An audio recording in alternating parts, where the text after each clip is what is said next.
যুদ্ধ শুরুর আগেই হার, তাইওয়ান সংকটে চীন অচল করে দিতে পারে আমেরিকার যুদ্ধযন্ত্র।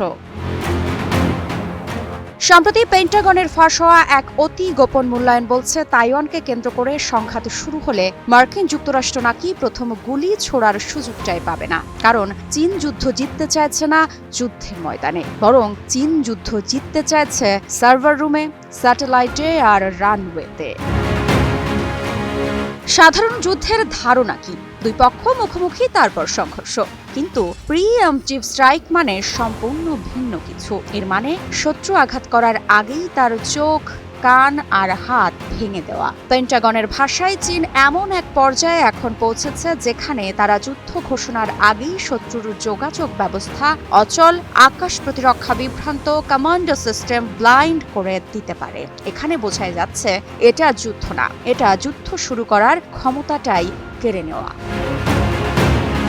পেন্টাগনের ওয়ার গেম অনুযায়ী তাইওয়ান সংকটে প্রথম লক্ষ্য হবে মার্কিন যুক্তরাষ্ট্রের ফরওয়ার্ড এয়ারবেস। জাপান, গুয়াম, ওকিয়ানাও এই ঘাঁটিগুলোই আমেরিকার এশিয়া প্যাসিফিক শক্তির মেরুদণ্ড। তবে এখানেই প্রশ্ন আসে, চীনের পরিকল্পনা কি? ব্যালিস্টিক ও হাইপারসনিক ক্ষেপণাস্ত্র দিয়ে রানওয়েতে গর্ত করে দেওয়া, fuel depot, hanger, command tower ধ্বংস। ফলে কি হবে? ফাইটার জেট আছে, পাইলট আছে, কিন্তু ওড়ার জায়গা নেই। আধুনিক মার্কিন সেনাবাহিনী দাঁড়িয়ে আছে একটি জিনিসের ওপর, সেটি হলো স্যাটেলাইট। নেভিগেশন, টার্গেটিং, কমিউনিকেশন, গোয়েন্দা তথ্য সবকিছুর কেন্দ্রেই স্পেস। কিন্তু ওভার ম্যাচ ব্রিফ বলছে চীন ইতোমধ্যেই সক্ষমতা অর্জন করেছে anti satellite missile, space based ড্যামিং, cyber attack on satellite control system. ফলে কি হবে?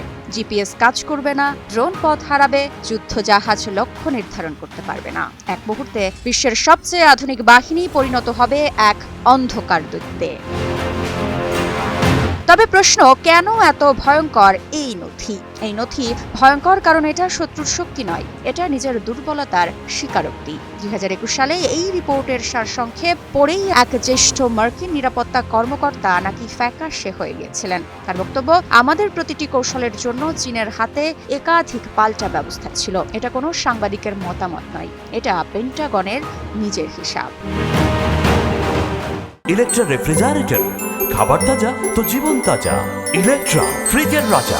এই নথির সবচেয়ে নির্মম লাইনটি হলো, যুক্তরাষ্ট্র নির্ভর করে অতি ব্যয়বহুল অল্প সংখ্যক কেন্দ্রীয়ভাবে নিয়ন্ত্রিত অস্ত্র ব্যবস্থার উপর, যার একটি ক্যারিয়ার হারানো মানে শুধু অস্ত্র নয়, রাজনৈতিক ও সামরিক থাকা। এদিকে চীন ঠিক উল্টো পথে হাঁটছে।